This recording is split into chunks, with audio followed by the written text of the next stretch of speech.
Subscribe now and press the bell icon. Never miss an update.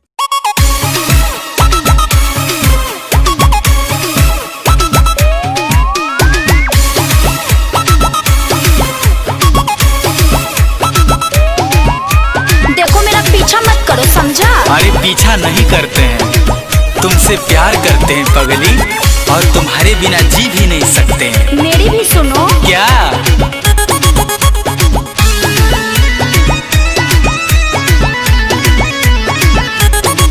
प्यार कैसे करोगे गाँव घर में, ये इज्जत है सवाल। डर लगता है मुझे बहुत, कहीं हो ना जाए बाबा। अरे पगली काहे डराती हो, हम है ना। तेरा हाल फैसला होगा जानू, हमको मंजूर। एक पल भी ना जी पाएंगे तुमसे रह के दूर। देखो कोई तो उपाय निकालना होगा ना।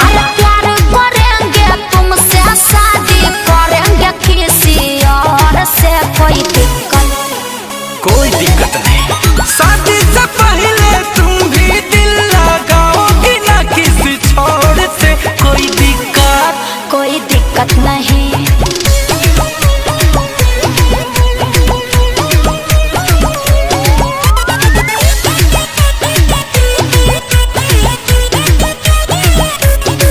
तुमसे बात करेंगे, सारी रात करेंगे, चलो अभी से प्यार का शुरुआत करेंगे। थोड़ा वेट कर लो ना, अल्टरनेट कर लो ना। दोनों रोज कहाँ मिलेंगे, टाइम सेट कर लो ना। अरे जहाँ करेगा मान मेरा, देखेंगे तुमको गौर से, कोई दिक्कत। अरे कोई दिक्कत नहीं, प्यार में गुजरना पड़ेगा मुश्किल वाला दौर से, कोई दिक्कत नहीं।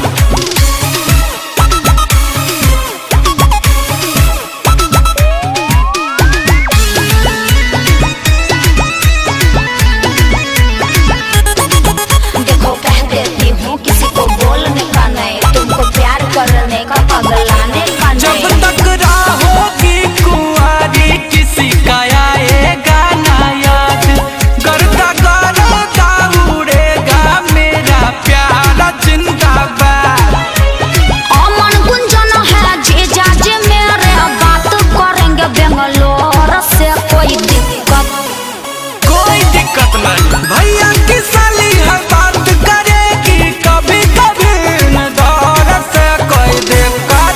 अरे कोई दिक्कत नहीं।